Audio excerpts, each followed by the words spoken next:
अस्सलाम वालेकुम guys, welcome back to my channel, welcome back to another video. आज की वीडियो में मैं आप लोगों के साथ शेयर करने जा रही हूँ एक नए लेक्चर को।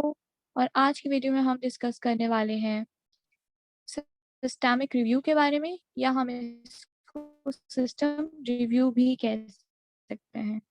तो चलिए स्टार्ट करते हैं आज की वीडियो को। सबसे पहले जो हमारे पास बात आती है वो है सिस्टमिक रिव्यू। अब सिस्टमिक रिव्यू जो है, हम इसको एक और चीज भी कह सकते हैं, इसको हम सिस्टम रिव्यू भी कह सकते हैं। अब सिस्टमिक रिव्यू या सिस्टम रिव्यू हमारे पास होता क्या है? सिस्टमिक रिव्यू या सिस्टम अगर बात की जाए तो ये हमारे पास एक ऐसी चीज होती है जिसमें हमारे पास जो आ जाता है, मतलब उनके बारे में हिस्ट्री टेकिंग आ जाती है। तो this is basically a systemic review. Systemic review हमें समझ आ गया कि सिस्टमिक रिव्यू क्या होता है। सिस्टमिक रिव्यू एक ऐसी कंडीशन होती है या एक ऐसी चीज होती है जिसमें हमारे पास जो है, हम लोग जो भी सिस्टम्स हमारे पास होते हैं उनके बारे में हम क्या करते हैं, उनकी हिस्ट्री टेकिंग देते हैं। तो this is a systemic review. अब हम देखते हैं हमारी बॉडी में डिफरेंट सिस्टम्स होते हैं, लाइक हमारी बॉडी के अंदर डिफरेंट सिस्टम्स हैं। कार्डियोवास्कुलर हो गया, जिसको हम सीवीएस भी कहते हैं। सेंट्रल नर्वस सिस्टम हो गया जिसको हम सीएनएस कहते हैं। उसके अलावा हमारे पास आ जाता है इंटेगुमेंट्री सिस्टम होता है, हमारे पास यूरिनरी सिस्टम होता है, हमारे पास एलिमेंट्री सिस्टम होता है, हमारे पास रिस्पायरेटरी सिस्टम्स होते हैं। तो these are basically the systems which are present in our body, and the history taking is basically known as systemic review, or we can say that it is known as system review. तो सबसे पहले जो हमारे पास system आता है वो है cardiovascular system, और we can say that CVS system. तो कार्डियोवास्कुलर सिस्टम, हमारे पास इसमें दो चीजें आती हैं। एक हमारे पास हार्ट आ जाता है और दूसरा हमारे पास ब्लड वेसल्स आ जाती हैं। अब ब्लड वेसल्स हमें पता है, आर्टरीज होती है, वेन्स होती हैं, कैपिलरीज होती हैं। तो अब हम आर्टरीज के बारे में डिस्कस करते हैं कि आर्टरी हमारे पास कैसा स्ट्रक्चर है, वेन्स कैसा स्ट्रक्चर है, और हमारे पास कैपिलरीज कैसे स्ट्रक्चर होती हैं। आर्टरीज के बारे में तीन हमारे पास मेजर बातें होती हैं। तीन मेजर बातें ये है कि आर्टरीज वो होती है जो हमारे पास ऑक्सीजनेटेड ब्लड जो है वो कैरी करके जाती हैं। और सेकेंड, एक्सेप्ट जो है पल्मोनरी आर्टरी वो आर्टरी होती है जिसको हम निकाल के, बाकी जो सारी आर्टरीज होती हैं वो क्या होती है, ऑक्सीजनेटेड ब्लड को कैरी करके जाती हैं। और जो पल्मोनरी आर्टरी है वो हमारे पास डीऑक्सीजनेटेड ब्लड जो है उसको कैरी करती है। इसका सेकंड डिफरेंस ये है कि जो इसका ल्यूमेन का साइज होता है वो ग्रेटर होता है as comparable to that of जो हमारे पास वेन्स होती हैं। और थर्ड इसका डिफरेंस ये होता है कि जो ब्लड लेके जा रहा होता है वो हार्ट से ऑर्गन्स की तरफ लेके जा रहा होता है। सो आर्टरीज के बारे में हमने डिस्कशन की, अब हम वेन्स के बारे में बात करते हैं। वेन्स एक ऐसा स्ट्रक्चर होता है जो हमारे पास डीऑक्सीजनेटेड ब्लड को कैरी करता है, accept pulmonary vein. Pulmonary vein जो होती है वो क्या करती है, हमारे पास ऑक्सीजनेटेड को कैरी करती है, जबकि बाकी जो सारी वेन्स है वो हमारे पास डीऑक्सीजनेटेड ब्लड को क्या करती है, कैरी करती है। सेकंड डिफरेंस ये है कि इसका जो ल्यूमेन का साइज होता है वो कम होता है as comparable to that of arteries.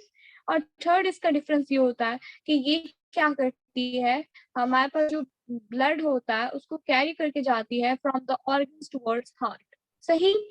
अब एंड पे हमारे पास कैपिलरीज की बात आती है, तो कैपिलरीज हमारे पास ऐसा स्ट्रक्चर होती है जिसमें हमारे पास ऑक्सीजनेटेड और डीऑक्सीजनेटेड ब्लड दोनों मिक्स होते हैं। Now we're going to talk about second system, which is a CNS system, or we can say that it is a central nervous system. हमें पता है सेंट्रल नर्वस सिस्टम में हमारे पास brain आता है, स्पाइनल कॉर्ड आता है, और हमने यहाँ पे एक और चीज भी ऐड करनी है जो हमारे पास स्पाइनल नर्व्स होती हैं। स्पाइनल नर्व जो होती हैं वो हमारे पास 31 पेयर्स होते हैं, जबकि क्रेनियल नर्व जो होती है उनकी 12 पेयर्स हमारे पास होते हैं। तो ब्रेन में हमारे पास पता है फोर ब्रेन आ जाता है, मिड ब्रेन आ जाता है, और हाइंड ब्रेन आ जाता है। फिर आगे हमारे पास आता है जीआईटी सिस्टम, जिसको हम गैस्ट्रोइंटेस्टाइनल ट्रैक सिस्टम भी कहते हैं, या फिर हम इसको एलिमेंट्री सिस्टम भी कह सकते हैं। इसमें भी हमारे पास डिफरेंट चीजें आगे आ जाती हैं, जैसा कि इसमें हमारे पास आ जाता है ईसोफेगस आ जाता है, स्टमक आ जाता है, स्मॉल इंटेस्टाइन आ जाता है, लार्ज इंटेस्टाइन आ जाता है, एनस और रेक्टम आ जाते हैं। सही।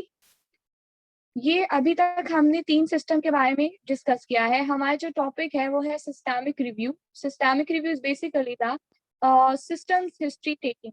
जो भी हमारी बॉडी के जो सिस्टम्स हैं उनकी हिस्ट्री टेकिंग, हमने जब हिस्ट्री लेनी है पेशेंट से कि आपको रिस्पायरेटरी सिस्टम में यानी आपको सांस लेने में कोई इश्यू वगैरह वो हम आगे देखते हैं, तो ये चीजें हमारे पास हिस्ट्री हम उससे ले रहे हैं। तो this is a systemic review. हमने सीवीएस की बात की, हमने सीएनएस की बात की, हमने जीआईटी की बात की या एलिमेंट्री सिस्टम की बात की है। अब हम आगे जो बात करते हैं वो हमारे पास है रीनल सिस्टम, या हम रीनल क्या होता है, किडनी होता है। सो रीनल सिस्टम हो सकता है, एक्सक्रीटरी सिस्टम हो सकता है, इसको हम यूरिनरी सिस्टम भी कह सकते हैं, ठीक है। और एक और चीज, हम इसको क्यों यूरिनरी कह रहे हैं, तो अगर हमारे पास किडनी में कोई इन्फेक्शन हो जाता है तो हम उसको यूरिनरी ट्रैक इन्फेक्शन भी कह सकते हैं। फिर हमारे पास बात आती है इसमें क्या क्या चीजें आ जाती हैं। रीनल सिस्टम में हमारे पास 2 किडनीज आ जाती हैं, 2 यूरिटर्स आ जाते हैं, एक यूरिनरी ब्लैडर आ जाता है और एक यूरिथ्रा आ जाता है। फिर हमारे पास जो 5th सिस्टम आता है वो है इंटेगुमेंट्री सिस्टम। और इंटेगुमेंट्री सिस्टम वो सिस्टम होता है जो रिलेटेड टू स्किन होता है। इसमें हमारे पास स्किन आ जाती है, हमारे पास हेयर्स आ जाते हैं, हमारे पास नेल्स आ जाते हैं। एंडोक्राइन सिस्टम आता है। Endocrine system as we all know कि जो भी ग्लैंड से सिक्रीशन निकल रही होती है, जो भी हार्मोन्स रिलीज हो रहे होता है, वो सारे हमारे पास एंडोक्राइन सिस्टम जो है उसके कंट्रोल होते हैं। तो फॉर एग्जांपल जैसे कि हमारे पास डिफरेंट ग्लैंड्स है जो बॉडी के अंदर, कुछ यहाँ पे हैं, थायराइड हो गया, पिट्यूटरी हो गया, स्वेट ग्लैंड हो गया, हमारे पास जो है एड्रीनल ग्लैंड हो गया, पिट्यूटरी हो गया, थायराइड हो गया। तो ये हमारे पास कुछ ग्लैंड्स हैं जिनके नाम लिखे हुए हैं। बाकी भी जो भी ग्लैंड्स हैं सबकी सिक्रीशन जो है वो हमारे पास अंडर जो है वो एंडोक्राइन सिस्टम होती है। फिर आता है रिस्पायरेटरी सिस्टम। रिस्पायरेटरी सिस्टम वो सिस्टम होता है जिसमें हमारे पास नोस्ट्रल्स आ जाते हैं, हमारे पास ट्रेकिया आ जाता है, हमारे पास ब्रोंकाई आ जाते हैं, हमारे पास ब्रोंकियोल्स आ जाते हैं और हमारे पास लंग्स आ जाते हैं। हमने रिस्पायरेटरी सिस्टम को 2 कैटेगरीज में यहाँ पे डिवाइड किया है, एक अपर रिस्पायरेटरी सिस्टम और एक होता है lower respiratory system. Upper respiratory system का अगर इन्फेक्शन हो जाए तो URTI हम उसको कहते हैं। अगर लोअर रिस्पायरेटरी ट्रैक इन्फेक्शन हो जाए तो हम कहते हैं LRTI। So this is basically the respiratory system. और हम एक और चीज है हमारे पास कि हम कैसे डिफरेंशिएट करेंगे कि हमारे पास अपर रिस्पायरेटरी जो सिस्टम है उसका इन्फेक्शन हो रहा है या फिर लोअर रिस्पायरेटरी ट्रैक का इन्फेक्शन हो रहा है, हमें कैसे पता चलेगा। हमें एक तरीके से पता चलेगा, वो ये है कि हमने याद रखना है कि जो अपर रिस्पायरेटरी ट्रैक है उसमें 2 चीजें आ रही हैं, ट्रेकिया आ रहा है, नॉस्ट्रल्स आ रहे हैं, और बाकी जो चीजें आ रही हैं वो लोअर रिस्पायरेटरी ट्रैक में आ रही हैं। तो अगर हमारे पास नॉस्ट्रल्स या फिर हमारे पास ट्रेकिया का कोई इन्फेक्शन होता है तो it is known as upper respiratory tract infection. If we have infection within to the lungs, like maybe in the bronchi, bronchioles, अगर lung का infection है, lung में पस create हो रही है, so this is a lower respiratory tract infection.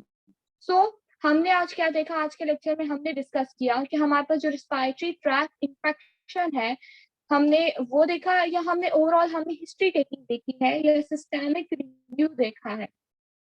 अभी तक लास्ट लेक्चर जो था, हमने जो कल वीडियो अपलोड की थी वो मैंने डाली थी, सोप नोट्स पे डाली थी। तो सोप नोट्स जो है वो भी हमारे पास हिस्ट्री टेकिंग में आ रहा है, और सिस्टेमिक रिव्यू जो है वो भी हम हिस्ट्री टेकिंग में ही बात करते हैं।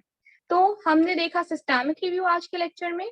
सिस्टेमिक रिव्यू में हमने देखा कि जो भी हम हिस्ट्री लेते हैं सिस्टम्स के बारे में, जो भी हमारी बॉडी के अंदर सिस्टम्स हैं उनके बारे में जो हिस्ट्री होती है वो हमारे पास सिस्टेमिक रिव्यू होता है, या हम उसको सिस्टम रिव्यू भी कहते हैं। फिर हमने कार्डियोवैस्कुलर सिस्टम की बात की थी जिसको हम सीरियस भी कह रहे थे। फिर हमने सीएनएस की बात की थी या सेंट्रल नर्वस सिस्टम की बात की थी। फिर हमने बात की थी जो है जीआईटी सिस्टम के बारे में बात की थी, या उसको हम एलिमेंट्री सिस्टम का नाम भी देते हैं। फिर हमारे पास रीनल सिस्टम आता है, या हम उसको एक्सक्रीटरी सिस्टम कहते हैं, हम उसको सॉरी यूरिनरी सिस्टम कहते हैं। उसके अलावा जो हमारे पास बात आ रही थी इंटेगुमेंट्री सिस्टम की बात की थी हमने, हमने रिस्पायरेटरी सिस्टम की बात की। तो हमने डिफरेंट सिस्टम्स के बारे में आज स्टडी किया है। तो आई होप सो आज की वीडियो बहुत ही क्लियरली होगी आप लोगों के लिए और बहुत ही इजी होगी अंडरस्टैंड करने के लिए। अगर आप लोगों ने अभी तक मेरे चैनल सब्सक्राइब नहीं किया तो subscribe to my channel and press the bell icon, ताकि आप लोगों को जो भी मेरी न्यू वीडियोस आए उनका नोटिफिकेशन मिलता रहे। और अगर आप लोगों को वीडियो में सब कुछ क्लियरली समझ हुआ है तो मुझे कमेंट सेक्शन में जरूर बताइएगा। और वीडियो को लाइक करना मत भूलिएगा। और I need your appreciation guys. And आज की वीडियो यहीं तक थी। इंशाल्लाह मिलता है नेक्स्ट वीडियो में। अपना बहुत सारा ख्याल रखिएगा, दुआओं में याद रखिएगा। तब तक के लिए अल्लाह हाफिज, बाय बाय, टेक केयर।